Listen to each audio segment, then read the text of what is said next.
একই মায়ের পেটের দুই ভাই, বড় ভাই রাশেদ, ছোট ভাই জামাল। সময় তাদের দুজনকে নিয়ে গেছে দুই ভিন্ন পথে।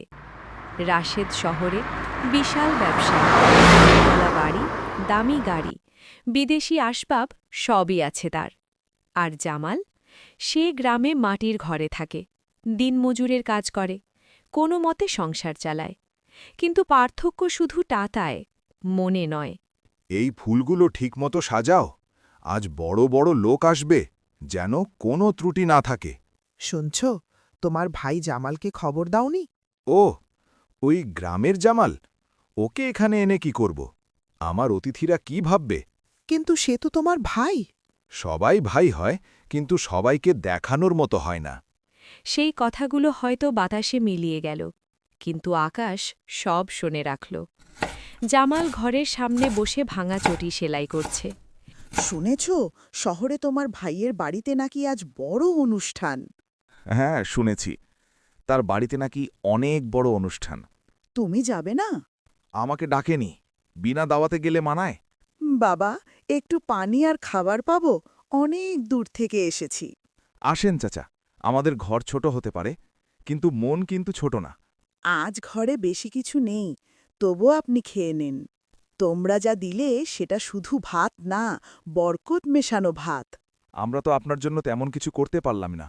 মনে রেখো, সোনার প্রাসাদ সবসময় সুখ দেয় না, কখনো কখনো মাটির ঘরেই বরকত নামে।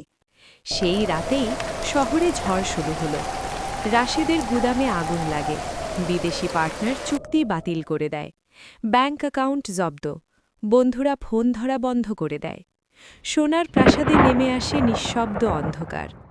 পরদিন সকালে গ্রামের এক জমিদার আসে। জামাল, শুনেছি তুমি খুবই সৎ মানুষ। তুমি কি আমার প্রজেক্টে কাজ করবে? জানাব, আমি তো সাধারণ মানুষ। সাধারণ মানুষই অসাধারণ হয়। কয়েক মাসের মধ্যেই জামালের অবস্থা বদলে যায়। ছোট ঘর বদলে যায় পাকা বাড়িতে। একদিন দরজায় কড়া নাড়ে। জামাল দরজা খুলে দেখে রাশেদ দাঁড়িয়ে আছে, মুখে ক্লান্তি, চোখে অনুশোচনা। আমাকে চিনতে পারছিস? হ্যাঁ ভাই, তোকে চিনতে কেন পারবো না? আমি তোকে লজ্জা ভেবে দূরে সরিয়েছিলাম। আজ বুঝেছি আমি ভুল ছিলাম। ভাই, বাড়ি বড় হলে মানুষ বড় হয় না, মন বড় হলে মানুষ বড় হয়। সেদিন সোনার প্রাসাদ হারিয়ে গেল, কিন্তু দুই ভাইয়ের সম্পর্ক ফিরে এলো। কারণ আমরা সবাই জানি, সোনা ঝলমল করে চোখে, কিন্তু মাটির দোয়া লাগে মনে।